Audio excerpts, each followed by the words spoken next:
আসসালামু আলাইকুম। কী অবস্থা? সবাই ভালো আছেন? আমি বসবাস করি বাংলাদেশে। দেশটা আমার বাংলাদেশ। এই দেশে 90% মুসলমান।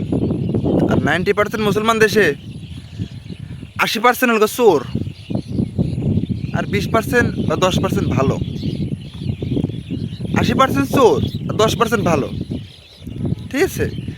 তো লজিক্যাল একটা কথা বলি, আপনারা যারা এলাকায় বসবাস করেন, এই যে এই জিনিসটা কী চেনেন তো? ঢিপ। চেনেন না? এটা ঢিপ। বিএডিসি থেকে দেয়। আর এটা চেনেন তো? এই যে এটা এটা হচ্ছে মিটার। আর উপরে থাম্বার সাথে থাকে, ওখানে ট্রান্সমিটার থাকে। দেখেন আছে কি? নাই। কারণ একটা জিনিস যে বাংলাদেশে চোরের লগা গোডাউন। চোরের গোডাউন। কাহিনী বলি, এই যে উপরে যে ট্রান্সমিটার দেখতেছেন, এই ট্রান্সমিটার পোলের সাথে থাকলে কোনো অসুবিধা?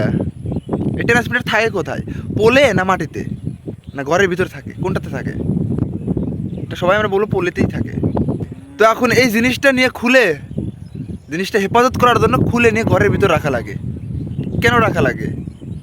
বুঝতে পারতেছেন কারণটা? এই যে মিটার, এই মিটারও খুলে নিয়ে দেওয়া লাগবে। এটাও মনে করেন যে কেল্লা ফতে হয়ে যেতে পারে। এই তালাটা যদি না থাকতো, এটাও কেল্লা ফতে হয়ে যেত। কারণ আমরা বাংলাদেশে বসবাস করি চোরের সাথীদের নিয়ে। যত চোর আছে সকল চোরদের নিয়ে আমরা বসবাস করি। এই বিদ্যুৎ অফিসের লোকেরাই চোর। হ্যাঁ, আমরা চোর এলাকার মানুষকে কীভাবে দেবো? বিদ্যুৎ অফিসের লোকেরাই চোর। কারণ এই জিনিস খোলার মতো একমাত্র, এই ট্রান্সমিটার খোলার মতো একমাত্র ক্ষমতা বিদ্যুৎ অফিসের লোকদেরই থাকে। আর এই সমস্ত খোলা আহামরি চোরের কাম কাজ না। উপরে একটা ট্রান্সমিটার ওজন প্রায় আপনার 3 থেকে 3.5 মনের মতো ওজন। এই জিনিসগুলো খোলা আমার আপনার কাজ না। এই জিনিসগুলো খুলতে পারে একমাত্র যারা ইলেকট্রিশিয়ান, যারা এই সমস্ত বিদ্যুৎ লোকের যারা কাজ করে, তারাই খুলতে পারে। আর এই সমস্ত চোর হচ্ছে ঘাঁটি। হ্যাঁ, কারণ দেখেন, এই জিনিসগুলো যদি বাংলাদেশ যদি চোরের দেশ নাই হতো, হ্যাঁ, তাহলে এই জিনিসগুলো আসলে হারাই যেত না।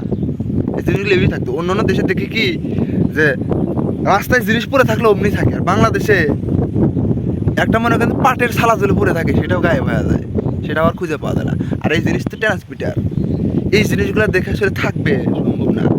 হ্যাঁ, ইসলামী শরিয়াতে যে চুরি করলে হাত কেটে দাও। আর বাংলাদেশে কী হয় জানেন? বাংলাদেশের আইনে কী হয় জানেন?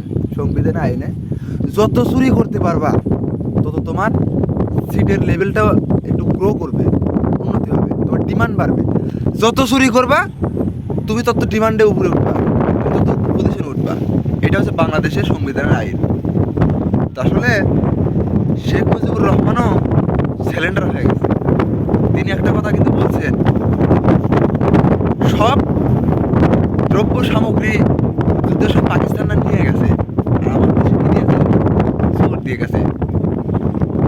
যুদ্ধ করে অর্জন করছিলাম সোনার বাংলাদেশ, আর অবশেষে দেখলাম চোরের বাংলাদেশ। ঠিক আছে? তো এগুলো আসলে কি বলার? এগুলো আসলে লাভ নাই। যেদিন না পর্যন্ত বাংলাদেশে ইসলামী আইন চালু না হবে, ততদিন পর্যন্ত চোর আসলে বিলুপ্ত হবে না। ঠিক আছে? আসলে কথাগুলো আসলে খারাপ লাগতে পারে, কিন্তু এটাই বাস্তব কথা ভাই। বাংলাদেশে যতদিন না পর্যন্ত ইসলামী সংবিধান পালন না হবে, ইসলামী আইন যে পর্যন্ত, কোরআন সুন্নাহ যে পর্যন্ত সংবিধান পালন না হবে, ততদিন পর্যন্ত চোর আসলে বিলুপ্ত হবে না। এটা আপনারা অক্ষরে অক্ষরে দেখেন, অক্ষরে অক্ষরে দেখেন। আরও তো সামনের দিনগুলো আসতেছে। আপনার রাস্তাতে হেঁটে যাবেন, আপনার পকেট ঠিকই থাকবে। হ্যাঁ, এমনই তো ঘটে, পকেটে জিনিসপাতি থাকবে না। হ্যাঁ, আর এই সমস্ত জায়গা, হ্যাঁ, মনে করেন যে গায়েব হয়ে যাবে। তো যাই হোক, অনেক কথা বলছি, মানে লজিক্যালি একটা জিনিস বললাম, মানে আমাদের যার এলাকার বা বিভিন্ন এলাকার যে আশেপাশে যে জিনিস ঘটে, সচরাচর দেখি আমরা যে এই মিটারের ট্রান্সমিটারগুলো খুলে রাখা হয়, সিজন পানি দিয়ে দেখা যায় খুলে রাখা হয়। কারণ কিসের জন্য? চুরি হয়ে যায় এগুলা। হ্যাঁ, এগুলো আর থাকে না যে খুলে ফেলাইছে। হ্যাঁ, কারেন্টের জিনিস, এই জিনিসগুলো আসলে চুরি হয়ে যায়। আর চুরি করে কারা? এই বিদ্যুতের লোকেরা, মানে বিদ্যুৎ অফিসের লোকেরাই চুরি করে। এরাই বড় চোর। হ্যাঁ, তো যাই হোক, ভিডিও যদি ভালো লাগে একটু শেয়ার করে দিন।